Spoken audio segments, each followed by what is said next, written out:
3 million pesos nga kantidad sa shabu naharang sa checkpoint sa Kalinan, Davao City. 8 katao arestado. Ano yan detalye? Naharang sa checkpoint sa Lacson, Kalinan ang usa ka pribadong sakyanan. Humanakuha og ilegal nga droga ang usa sa mga sakay niini sa milabayng gabi. Nagduda matod pa ang Task Force Davao o kapulisan sa lihok sa pasaherong si Abul Kaer Kabugatan. Ipagpanaog sa mga pasahero niya, na isa ka tao na hisitan siya mo duol dito sa X-ray machine nga gina-check ang mga bag. Then it found out na giatin pa niya og hubo to iyang bag na nakasling man.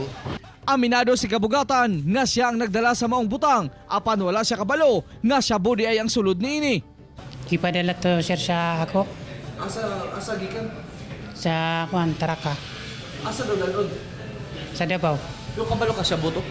Hindi ko kabalo. Magkauban mo sir kamo dili. Adili. Ikaw lang ang nagdala. Oo. Priso usab ang laing 7 ka sakay sa maong sakyanan. Apan sumala pa, dili nila kaila ang nagdala sa illegal nga droga.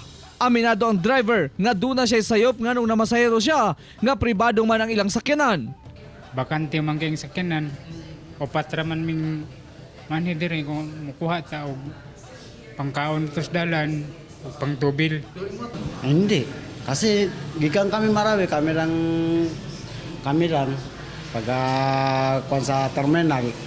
Dayon atong dispatcher ang nawa kuan sa tawagan ni mo ane kay kuan siya musakay na siya. Magdepende na lang kuno sa korte kung dili ba madamay ang laing 7 kasakay sa SUV. Asakyan naman ko is private, dili siya katong for hire. So considering na naa sila sa sakyanan, so sila tanan nato ang i-file ang kaso karong adlaw. Kauban si Major Awing sa kamera. Ako si Real Soroche para sa One Mindanao.